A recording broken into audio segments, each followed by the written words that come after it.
Hola a todos, ¿qué tal? Bienvenidos un día más al canal y bienvenidos a un nuevo caso. El día de hoy venimos a conocer todo lo relacionado a la muerte de Steve Roberts, de 38 años. Durante un servicio religioso, Steve Roberts, de 38 años, comienza a sentirse indispuesto y cuando llega a su casa muere por un ataque al corazón a sus 38 años. Siempre nos puede pasar cualquier cosa de la persona que menos esperamos. Yo sin nada más que agregar, destripemos este caso.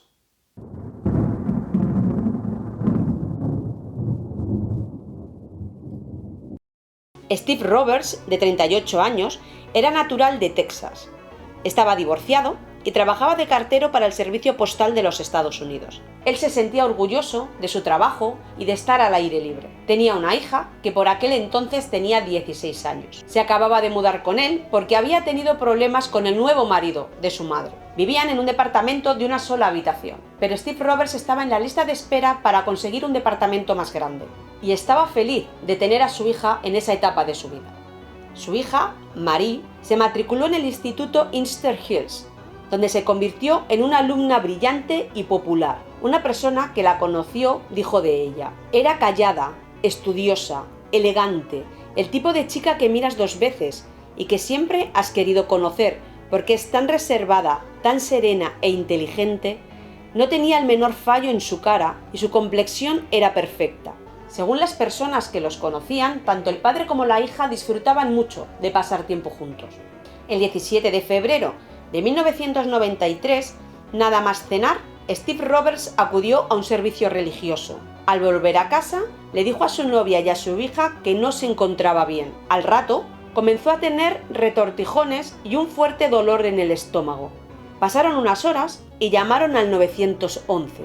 Mientras llamaban al 911, comenzó a echar espuma por la boca y a sentir náuseas. Pero cuando llegó la ambulancia, Steve Roberts ya había muerto. Estaba en el sofá de su cuarto de estar. La autopsia reveló que la causa de la muerte fue un paro cardíaco. A pesar de que les extrañó que una persona joven de 38 años muriese de un paro cardíaco, no indagaron más. Dijeron que su corazón se había agrandado un 25% más y se firmó su defunción como causas naturales.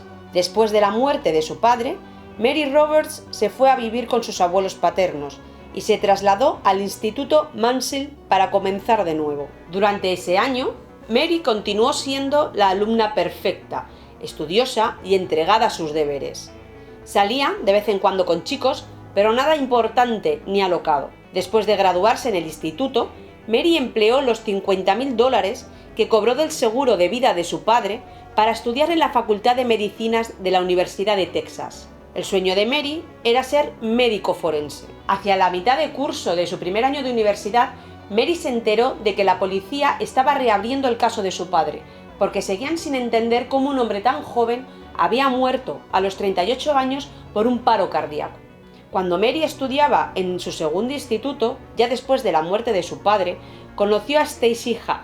Se hicieron íntimas amigas porque tenían muchas cosas en común. Un día, en el último trimestre, a Stacy y a Marie les encargaron hacer la primera lectura de Hamlet, Shakespeare, para la clase de lengua. Se sentaron a leerlo juntas y Stacy comenzó con el soliloquio del acto tercero en el que Claudio agoniza por su decisión de arrepentirse de haber matado al padre de Hamlet. Mi crimen se ha consumado ya. Perdóname el horrendo asesinato que cometí. No, no puede ser, puesto que sigo aún en posesión de todo aquello por lo que cometí el crimen. Cuando Stacy terminó, le dijo a Mary: ¿no es genial cómo está escrito? Y Mary se quedó allí, inmóvil, con los ojos llenos de lágrimas, y le preguntó a Stacy: ¿tú crees que alguien puede pasar por la vida sin tener conciencia?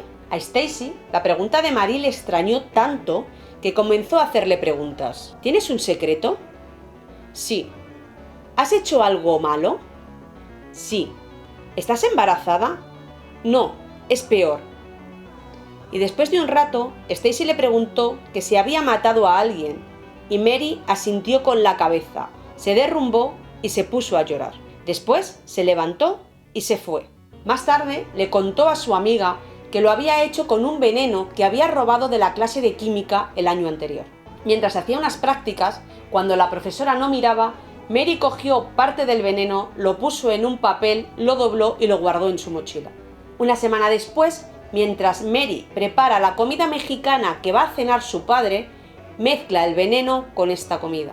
Este veneno que utilizó simulaba los síntomas de un ataque al corazón y Stephen murió a las pocas horas de ingerir su cena. La autopsia nunca detectó el veneno, pero más adelante vamos a ver por qué. Después de que Mary le confesó a su amiga Stacy lo que había hecho, el asesinato de su padre le hizo prometer que no diría nada, que le mantendría el secreto. Pero Stacy, a pesar de que le ha dicho que sí, empieza a obsesionarse con la información, con el secreto que le ha contado su amiga y empieza a tener pesadillas por las noches.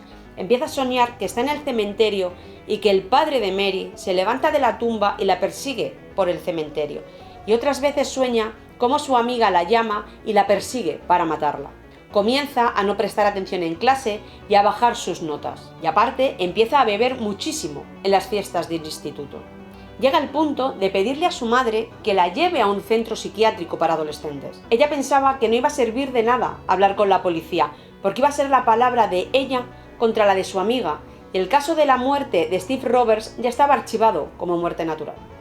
Pero era tanta la presión que sufría Stacy que acabó hablando y contándoselo a su madre, al psicólogo del instituto y por último a la policía.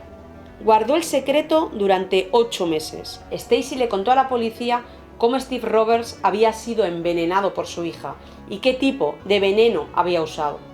De hecho, cuando la policía va hasta el laboratorio a averiguar el tipo de veneno que había utilizado Marie, se encuentran que la hoja del manual de seguridad del laboratorio, en el que se describe el veneno que supuestamente había utilizado Marie, había sido arrancada. En esa hoja pone las precauciones que hay que tener al usar esta sustancia y dice lo que hay que hacer en el caso de ingerirla o que entre en contacto con los ojos.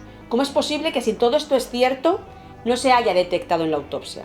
Pues resulta que es una prueba que no se puede hacer en el laboratorio de Fort Worth, donde se realizó la autopsia de Steve Roberts, porque no contaban con la maquinaria necesaria y tendrían que haber mandado las pruebas fuera a otro laboratorio. Y como la investigación no les había llevado a sospechar en ningún momento que cupiese la posibilidad de que fuese un envenenamiento, no mandaron la prueba. La tecnología que detecta sustancias químicas raras en tejidos humanos se llama espectrómetro de masa cromatógrafo de gas. Como Mary planeaba ir a la Facultad de Medicina para convertirse en forense, los fiscales sospecharon que probablemente estaría familiarizada con las técnicas analíticas que utilizan los forenses locales. Y también sabría que el veneno no podría ser detectado. En la oficina del forense estaban a punto de destruir las pruebas, las muestras de tejido y sangre de Steve Roberts, ya que era el procedimiento a seguir cuando no hay ningún problema ni sospecha de homicidio.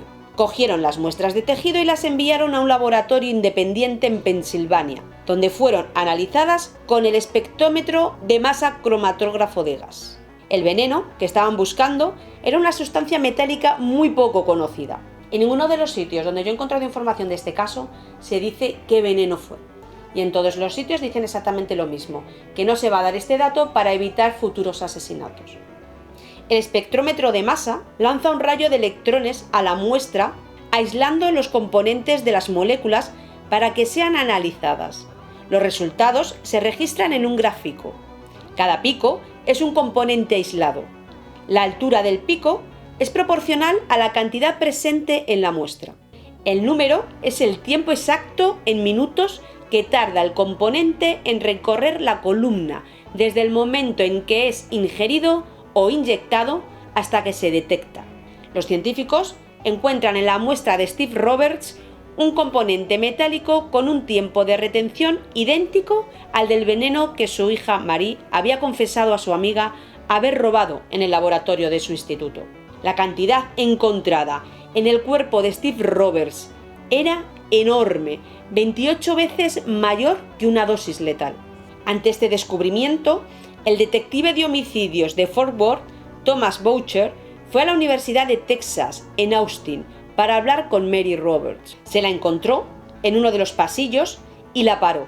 Le dijo que estaba detenida por la muerte de su padre, y Marie no respondió, no reaccionó. Se fue con él en silencio y serena. Cuando entraron en una sala de la comisaría, apenas tuvieron que interrogarla. Confesó al instante. Les dio la sensación de que se estaba quitando un peso de encima. Mary contó todo lo que había hecho paso a paso y con todos los detalles. La pregunta era, ¿cuál fue el motivo que llevó a esta chica a matar a su padre? Y la respuesta de Mary fue que ella quería volver a vivir con su madre.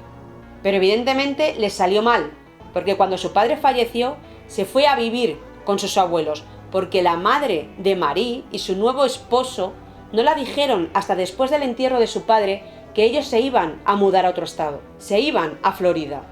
Y en 1996 fue juzgada por el asesinato de su padre. A pesar de su confesión, Marie Roberts en el juicio se declaró inocente. Dijo que en ningún momento quiso matar a su padre, que solo quiso que se enfermase. Admitió que había robado el veneno del laboratorio de química del instituto, que había puesto el veneno en la comida de su padre, pero dijo que su idea solo era que se pusiera enfermo, no matarle.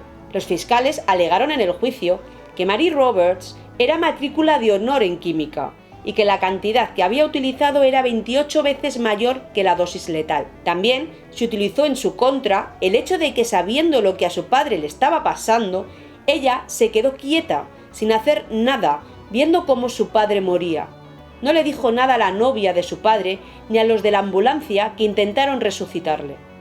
La acusación presentó como prueba la confesión firmada por Marie Roberts, donde también había una prueba de audio donde admitía que sabía que el veneno era peligroso y que lo sabía porque se lo había dicho su profesora de química. Stacy declaró en el juicio que Mary le había dicho que sabía perfectamente la cantidad de veneno que hacía falta para matar a su padre. Y eso fue decisivo en el juicio. Que su mejor amiga admitiese que Mary tenía conocimientos del poder de ese veneno. Las pruebas de los forenses, la confesión de Mary y el testimonio de su mejor amiga eran suficientes. El fiscal, en su alegato final, se dirigió a ella como depredadora implacable y la peor pesadilla de la sociedad, una hija que mata a su padre. Pero había gente que, a pesar de todo, la veía como una chica dulce, encantadora, trabajadora y triunfadora, que de pronto había hecho algo inexplicable. El investigador forense dijo que Mary era una asesina muy astuta. El 9 de mayo de 1996, el jurado tardó menos de una hora en decidirse y declaró a Mary Roberts culpable de homicidio. Fue condenada a 27 años de cárcel, lo que significa que saldría este año, en el 2023, con 45 años de edad. Pero yo no he encontrado absolutamente nada, ninguna noticia, ni de que haya salido, ni de que no, de que haya podido haber quizás algún otro tipo de altercado mientras cumplía la condena y se le haya alargado la condena. No hay ninguna noticia sobre ella. Y hasta aquí el caso de hoy. Espero que os haya gustado, que os haya despertado el interés, y yo, por lo demás, lo de siempre. Os dejo aquí la carita para que os suscribáis, para que activéis las notificaciones. Os dejo algún vídeo, alguna lista de reproducción y nosotros nos vemos en el siguiente caso. Chao.